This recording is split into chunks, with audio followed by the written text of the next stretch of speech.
Hi friends, today I'll show you how to weave a 9-inch tray with 2 handles. This tutorial is helpful for both beginners and advanced weavers.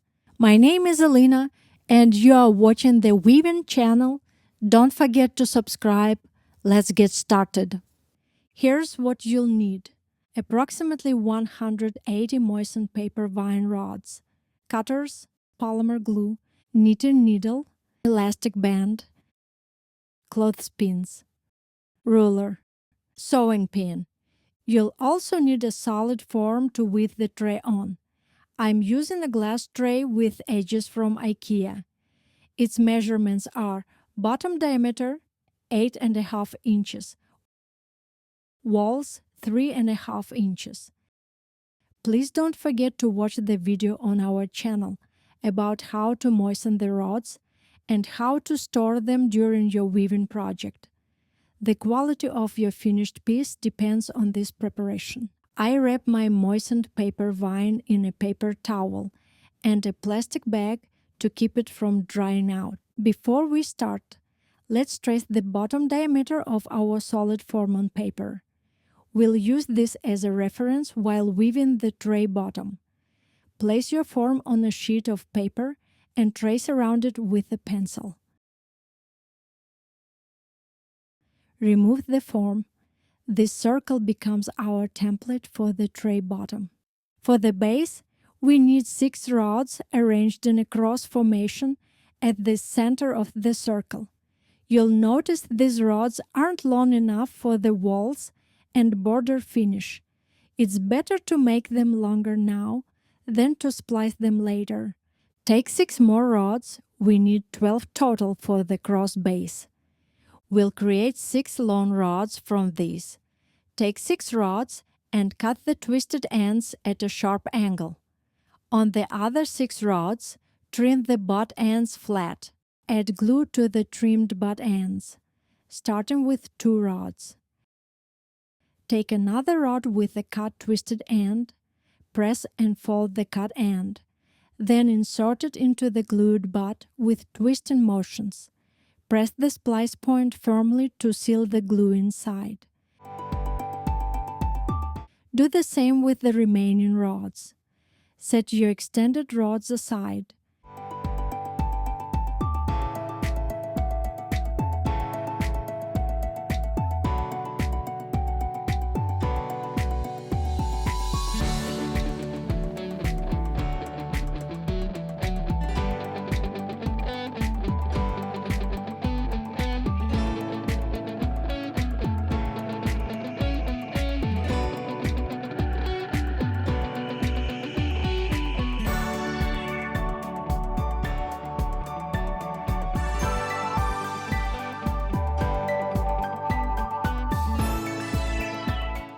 You now have 6 long rods. These are your stakes. Divide them into 2 groups of 3. Arrange them in a cross formation. Position the spliced sections slightly above where the long rods cross, so they'll be hidden in the weaving. Once the rods are arranged evenly, press the center crossing point with your fingers to hold it in place. Take a look at how I've positioned my splices. Now take 2 rods. These are your weavers. We'll connect them together. Trim the butt flat on one rod and cut the twisted end at a sharp angle on the other. Add glue to the trimmed butt. Then insert the pointed end of the other rod, twisting it as far as it will go. Be careful not to tear the edge of the rod you're inserting into. On this extended rod, press a fold point slightly away from the splice. Then fold the rod in half and press the fold with your fingers. This creates a clamp. Mark the first stake with a pin right away. This always shows us where each row begins. This is important. This tray is a long project and may take several hours or even days for some of you. It's important to know how to store your weaving during breaks, regardless of which stage you're at. Please follow this rule. or your weaving will dry out and you won't be able to continue working with it. For example, if I've woven the tray to this stage and need to take a break until the next day, I leave the weaving on the table and cover it completely with a large plastic bag so it covers all the weaving surface and protruding rods. They need to stay moist for when I continue. I place heavy books on top to minimize air contact and prevent drying. If you have a large plastic bag, place the entire project inside. Place the clamp fold down over the group of stakes marked with the pin.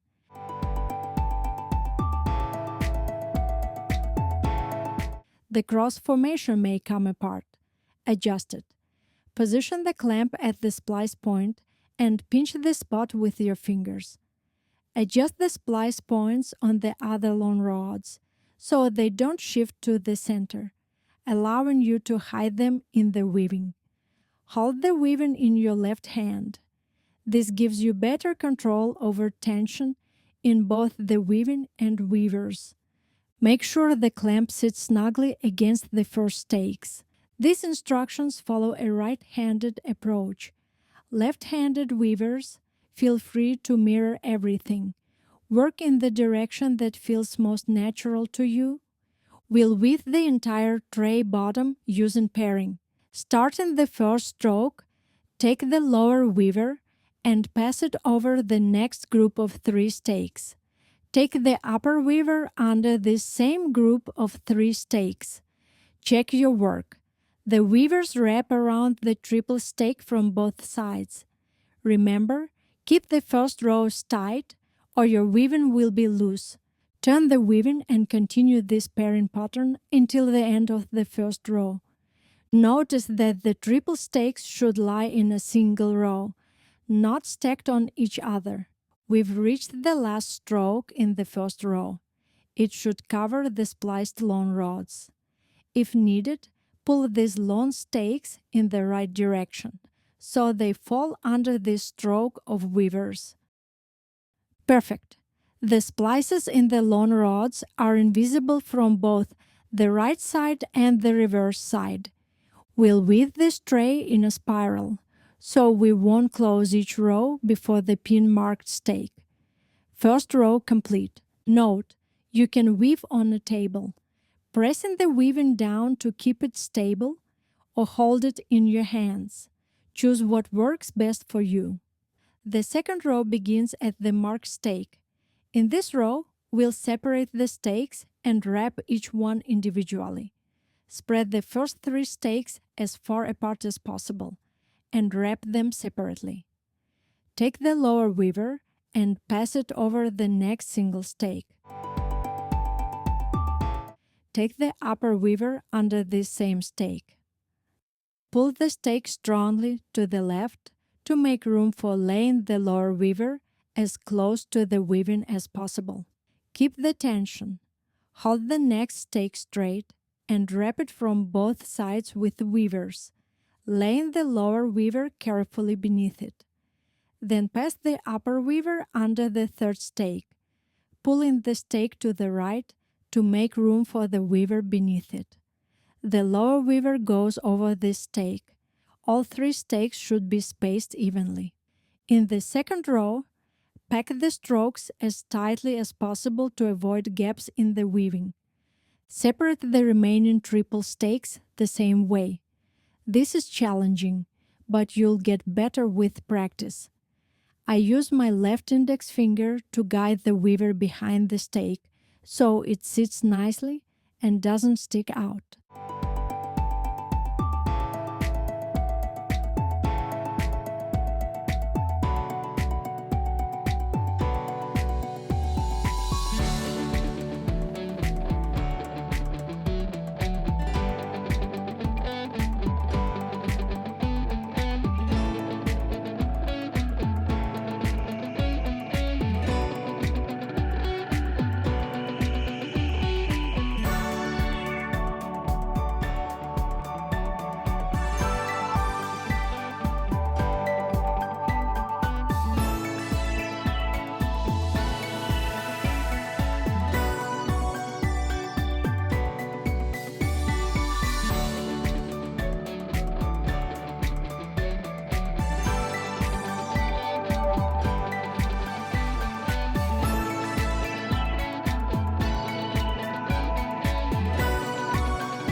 We've reached the marked stake, row complete.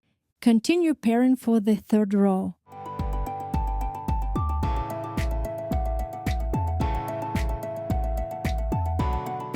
The weavers have become short and need splicing. Use your fingernail to mark the weavers where they'll pass behind the stakes. Cut the weaver ends at a sharp angle before the nail mark. Take new weavers, cut the butts, add glue, and splice the weavers by twisting them in. Here's how the splice looks. Continue wrapping each stake with pairing.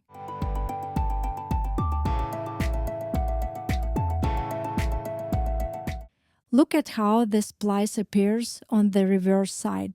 It passes cleanly behind the stake and is invisible from the right side.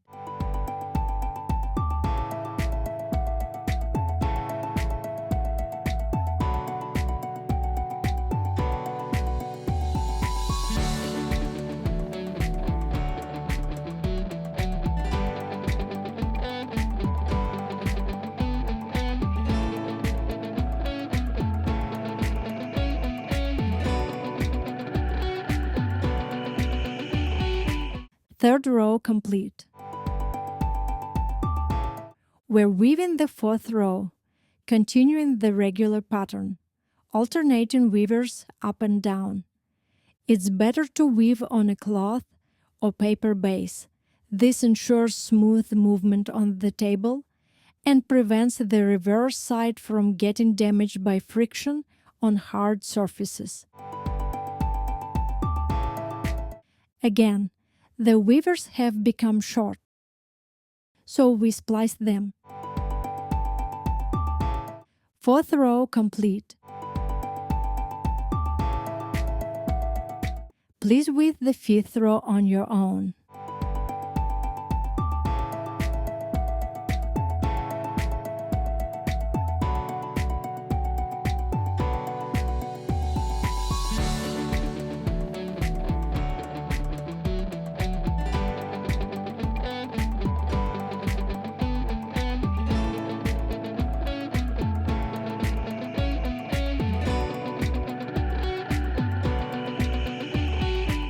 The fifth row is complete.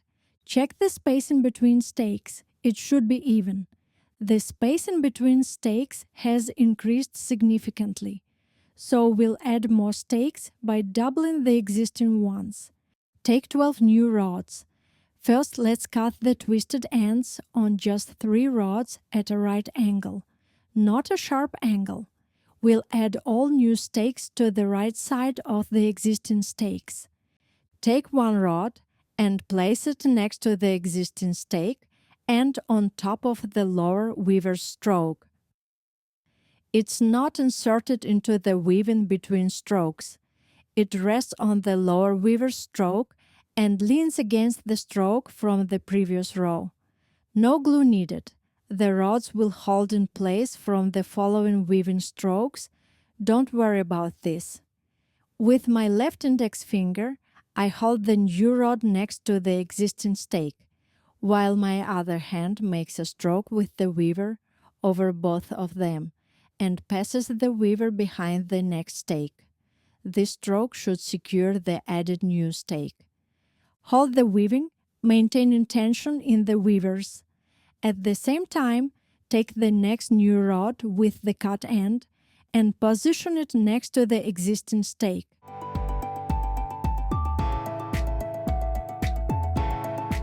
Make a stroke with the upper weaver over these 2 rods. Then the weaver passes behind the next existing stake. The weavers have become short. We need to splice them. The added new stakes may fall out. That's okay. Just return them to their place. The next row will secure them firmly. Take a new stake and position it to the right of the existing stake. Hold it with your left fingers to keep it in position. Then take the upper weaver and pull it toward the next existing stake. Where the weaver crosses the next stake, make a crease with your fingernail. Pass it behind the stake. This stroke secures the newly inserted stake. Continue inserting new stakes the same way.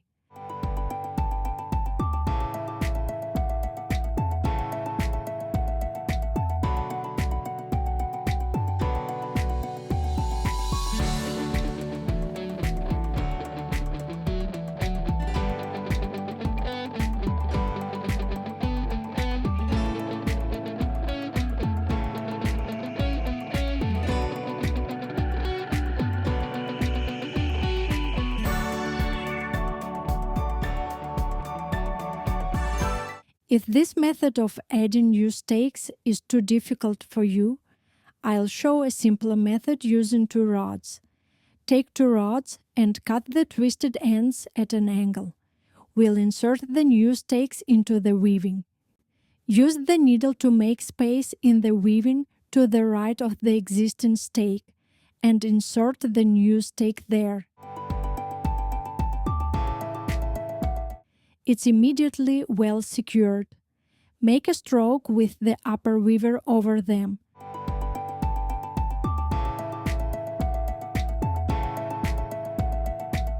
Insert the second rod the same way.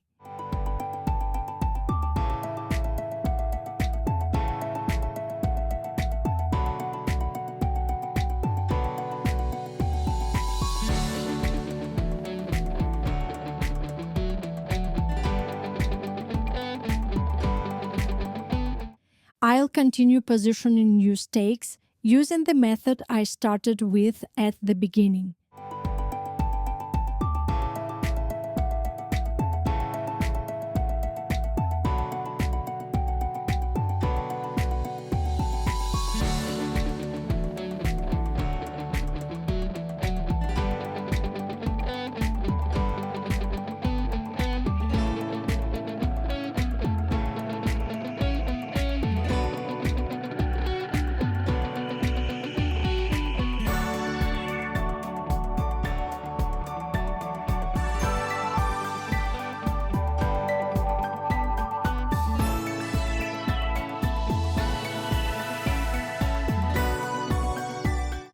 All stakes are positioned.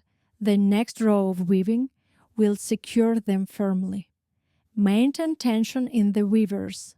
We're weaving the 7th row. If the stakes fall out of the weaving when you turn the piece, simply put them back in place and continue weaving.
We're beginning the 8th row.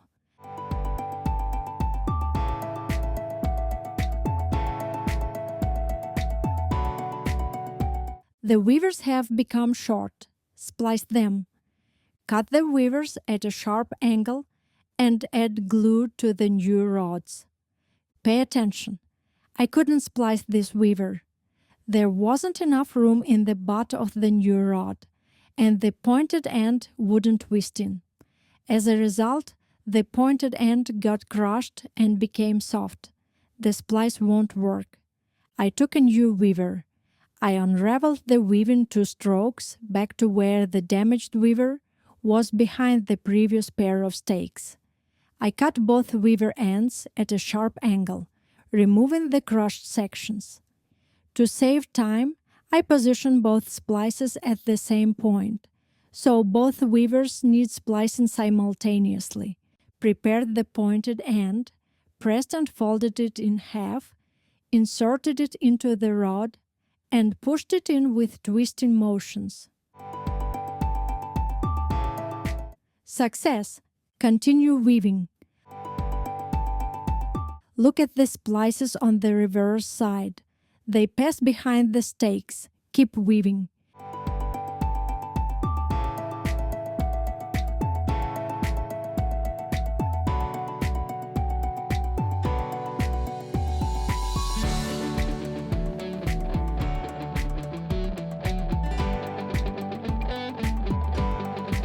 If the weavers become short, splice them.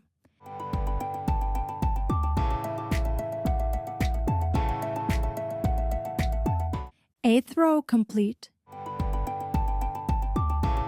Take 24 new rods. We'll add new stakes to the weaving. Start at the pair of stakes marked with the pin. Use the knitting needle to make space to the left of the existing pair, and insert a whole rod there with the twisted end first. Attention!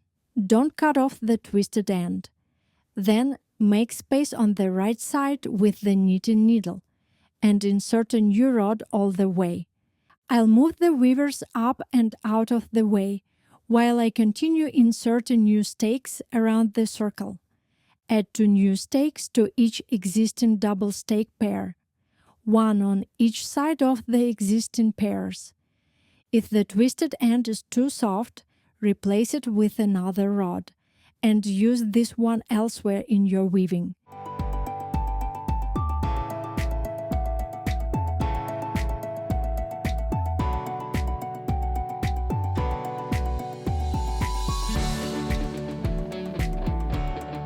Stakes are now added to the weaving. Turn the weaving so the first stake is at the top. With the 9th row, wrap in each stake that now consists of 4 rods. Splice weavers as needed.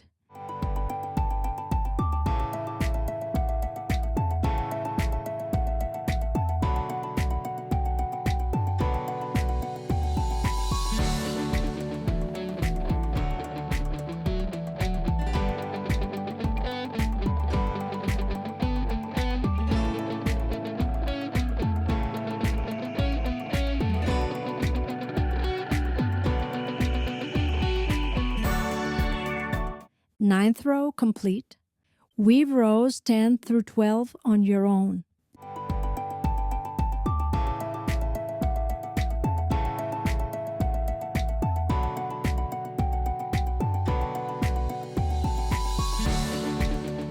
We've woven 12 rows. Turn the weaving so the first stake is at the top. In this row, we'll divide the quadruple stakes into pairs and wrap them. Take the knitting needle and insert it into the weaving so the stake divides into 2 parts with 2 rods in each. Use the knitting needle to open the space between the stake pairs as much as possible. Wrap each double stake with pairing.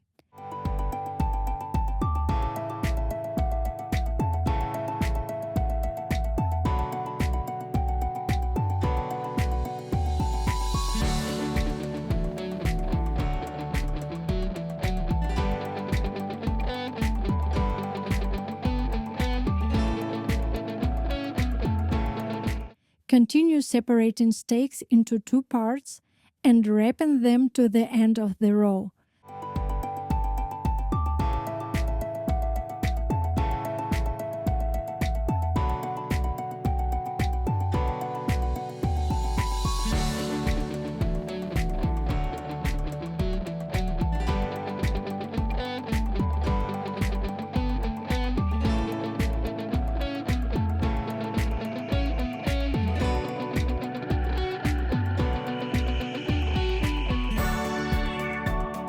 Thirteenth row complete.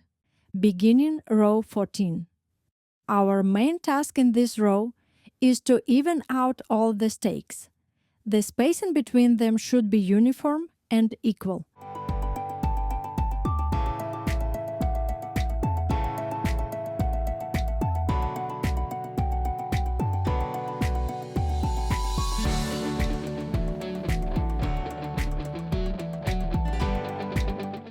Splice short weavers.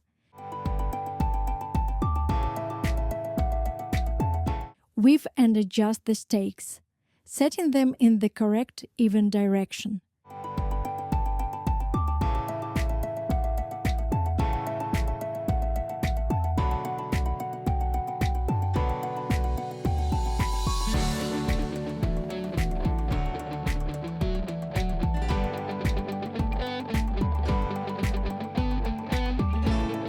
Fourteenth row complete.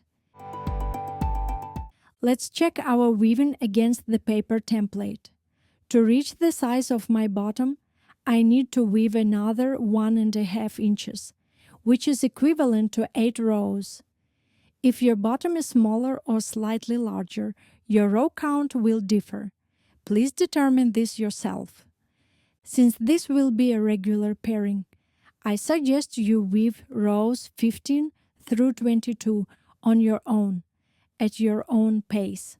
You can continue weaving on this template. It makes tracking the necessary row count easier. Don't forget to maintain even spacing between stakes. This is important. This will determine how your tray walls look. Weave independently. I'll see you at the end of row 22.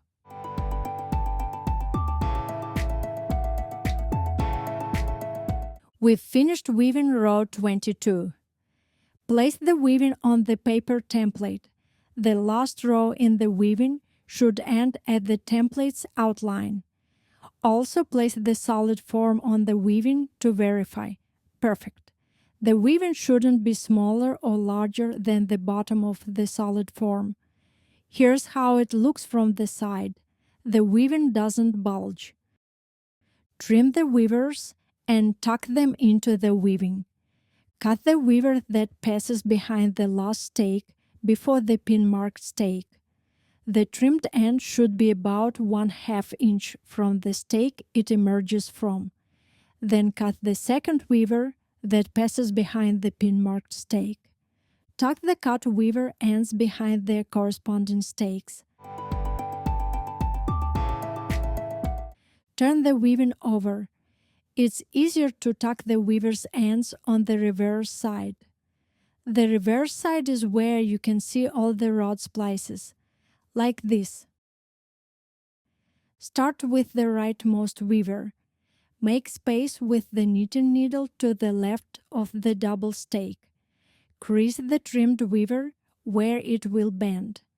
Then bend the stub down toward the weaving on the opposite side of the prepared space. Trim it slightly, it's a bit too long.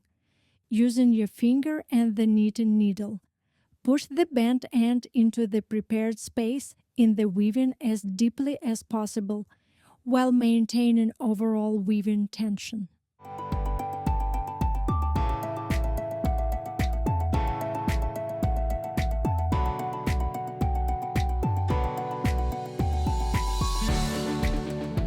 Done. Move to the next stub. Make space with the knitting needle to the left of the double stake. Bend the weaver stub down toward the weaving on the opposite side of the prepared space. Using your finger and the knitting needle, push the bent end into the prepared space as deep as possible while maintaining overall tension. Finished, the tucked ends shouldn't stick out from the weaving, but should follow the weaving pattern. We've completed the tray bottom.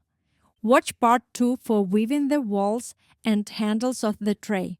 Thanks for watching. Like if you enjoyed the video, and don't forget to subscribe to our channel.